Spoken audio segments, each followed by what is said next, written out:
제336회 국회 임시회 제1차 국방위원회를 개의하겠습니다. 지난 8월 4일 군사분계선 남쪽 비무장지대에서 정상적인 수색 작전 중이던 우리 장병 2명이 북한군이 매설한 지뢰에 의해 심각한 부상을 입는 사건이 발생하였습니다.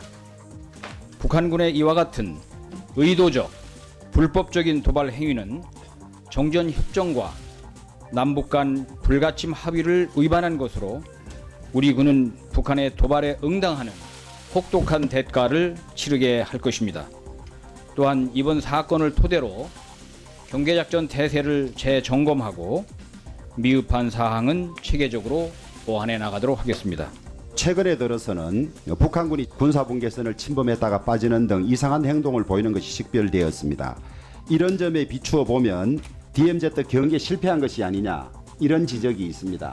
이번 사건과 관련하여 전술적 차원에서 여러 가지 아쉬운 점이 있습니다만은 경계 실패다 이렇게 단정하는 것은 무리가 있다 이렇게 생각하고 있습니다. 한번 공격하면 엄청난 보복 피해를 입는구나 하는 것을 직접 보여줌으로써 공격 행위를 막는 것이 가장 효과적인 방법으로 생각이 되거든요. 현재 적의 지뢰 도발에 대비해서 우리가 우선적으로 대북 확성기 방송 재개를 실시를 했습니다. 이것은 대단히 전략적으로 의미가 있는 대응이라고 생각을 하고 저희들이 확실히 행동으로 보여드릴 것을 분명하게 말씀드립니다. 해당 지점은 철책을 넘지 않고도 얼마든지 그 문을 통해서 왕래가 빈번한 곳입니다. 우리 군 지피에서 보이지 않았다면은 장비 감시로도 식별할 수 있는 건 아닙니까? 현지 부대에서는 이제 그런 감시 장비를 GP 위주로 또 OP 위주로 이렇게 설치를 하고 그런 통문에 대한 조치는 하지 않고 있었습니다. 우리 군의 정보 분석이 저는 실패라고 봅니다. 이게 작년 11월 달에 9인 1팀 편제에서 6인 1팀 편제로 변경했습니다. 이때에 1사단 지역이 지뢰 탐지기를 탄력적으로 운영해라 이렇게 지금 지시를 했다면서요.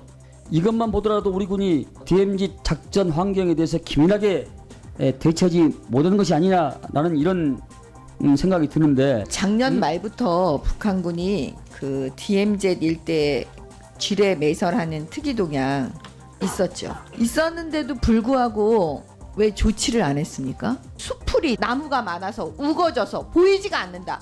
그러면 군사분계선 넘어와가지고 지뢰 매설할 수 있다라는 예상 시나리오를 써야 되는 거죠. 왜 그 정도를 못 해주냐고요, 우리 군이. 더 기가 막힌 일이 뭔지 아세요? 최윤희 합참의장께서 2013년 10월 취임 직후부터 전방 GOP 등 방문한 자리에서 북한의 다음 도발은 최전방 지역에서 발생할 가능성이 높다. 경계작전에 만전을 기해라. 이렇게 얘기했어요. 그쵸? 분명히 막을 수 있었어요. 이번은 더 필요한 조치를 구체적으로 취했어야 하는데도 불구하고 취하지 않은 거, 그 부분에 대한 책임을 물어야 된다고 저는 생각하는 거예요. 8월 4일 날 아침에 사고가 났는데 8월 5일 날 대통령의 경원선 기공식 참석, 이희호 여사의 평양 방문, 통일부 장관 명의로 남북 고위급 회담 제안, 현지 부대가 조사를 해서 8월 4일 날 북한의 목함 지뢰에 의한 도발 가능성이 높다 이렇게 됐는데 우리 통일부 장관이라는 사람은 남북 고위급 회담을 그 다음날 8월 5일 날 제안을 합니까? 이게 우리 군하고 통일부하고 이런 부처 사이에 도대체 서로 전화 한 통도 안 하는 거 아닙니까? 청와대 NSC라는 사람들은 북한 도발일 가능성이 큰 걸 알았으면 그 즉시 국방부는 물론이고 통일부 이런 유관부서들이 이 사건의 의미에 대해서 뭔가 생각을 하고 해야지. NSC는 8월 8일 날 열리더라고요. 그걸 보복할 시점도 다 놓치고. 8월 4일 날 늦게는 북한이 한 것으로 판단했다. 그런데 NSC가 8일 날 열렸다고 하는 것은 정말 이게 참 비통할 일이에요. 만약 그렇다면 4일 날 늦게라도 나는 밤중이라도 해야 된다고 봅니다.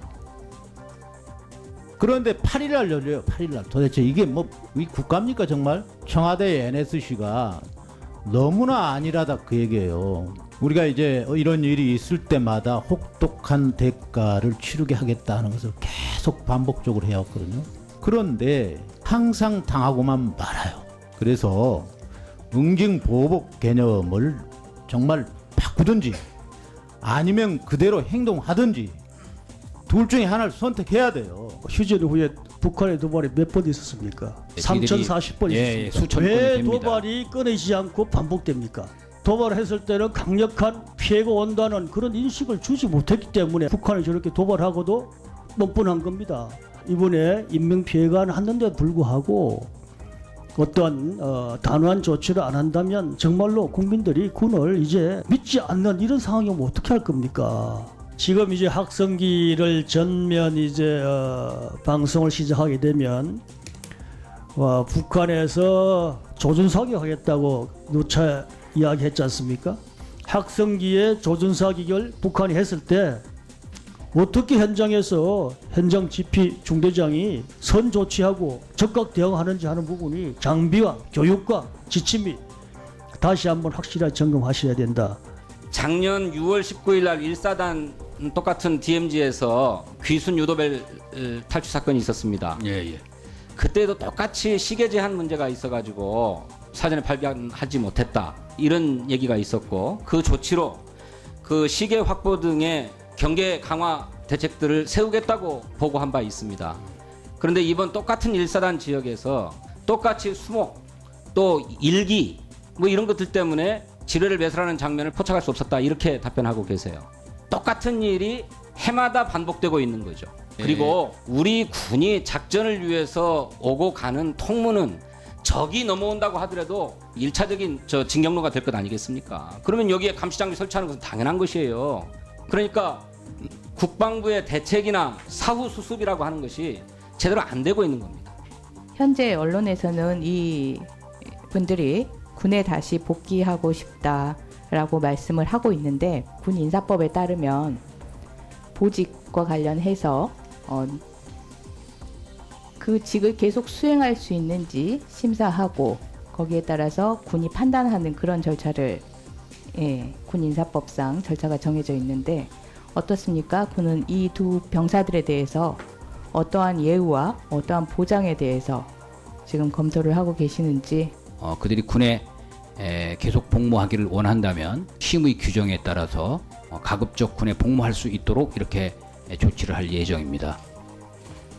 그리고 이들은 그 전상자이기 때문에 전상자에 준하는 예우를 지금 검토를 하고 있고, 육군에서는 자체적인 여러 가지 조치도 지금 하고 있습니다. 의사일정 제2항 북한군의 비무장지대 DMZ 지뢰도발 행위 규탄 결의안을 상정합니다. 이 안건은 북한군이 정전협정과 남북기본합의서를 위반하여 군사분계선 남측 비무장지대에 지뢰를 매설함으로써 우리 장병들에게 심각한 부상을 입힌 행위를 규탄하고, 북한에 대하여 이번 사태에 대한 사과와 책임자 처벌 및 재발 방지를 촉구하는 한편, 우리 정부에 대하여 북한의 군사적 도발 행위에 대해 단호하게 대처할 것과 DMZ 경계 태세를 강화하고 이번 사태로 부상을 당한 장병 등에게 최대한 예우할 것을 촉구하는 내용입니다. 북한군의 비무장지대 DMZ 지뢰도발 행위 규탄 결의안을 우리 위원회 안으로 채택하고자 하는데 이의 없으십니까? 네, 가결되었음을 선포합니다. 오늘 여러 위원님들께서 북한군의 DMZ 지뢰도발과 관련해서 국가안보 차원에서 많은 걱정과 우려를 표명하셨습니다. 정부 측에서는 위원님들께서 말씀하신 사항을 유념하셔서 앞으로의 대응체계 마련에 적극 참고하시고 또 군사 대비 태세에 만전을 기해 주실 것을 당부드립니다. 산회를 선포합니다.